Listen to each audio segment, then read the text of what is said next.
Plus qu'une simple privation alimentaire, le jeûne est une pratique rigoureuse marquée par la spiritualité et la maîtrise de soi. Les gestes hiératiques qui ne sont pas fanatiques reprennent le dessus et s'affichent au grand jour. Jeûne et manière d'être, c'est une chronique signée Oumar Diaw. Le temps de carême et le ramadan correspondent à un pic de religiosité éloignant au moins un moment des chemins d'égarement. Des interdits considérés comme péchés graves, ce qui est désigné par le terme fort, avouons-le, d'abomination. Les comportements à risque sur le plan sanitaire, les excès qui fragilisent les corps et les liens sociaux, la violence des mots et des actes, tout cela recule pendant ce mois considéré comme béni. Cette conception n'est pas propre à l'islam. Le carême chrétien repose sur la même intuition fondamentale. La discipline spirituelle a des effets très positifs sur la conduite quotidienne.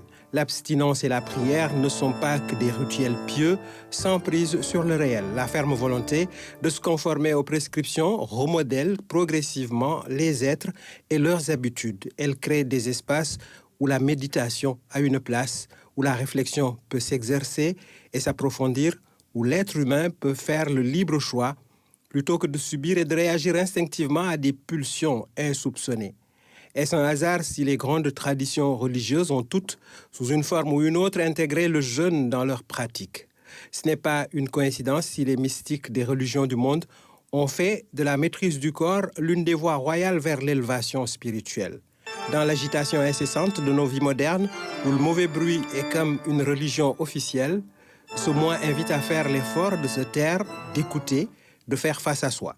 Le ramadan offre quelque chose de plus en plus rare et de précieux, un espace de mutualité entre ceux qui jeûnent, qui partagent l'iftar, qui ressentent le même instant de bonheur à la rupture en groupe. Cette solidarité horizontale qui transcende les positions sociales peu ou pas méritées et les appartenances trompeuses est une ressource que peu d'institutions séculières peuvent produire avec la même efficacité. L'humanité, avec ses codes, se distingue de la bestialité et le sacré du profane.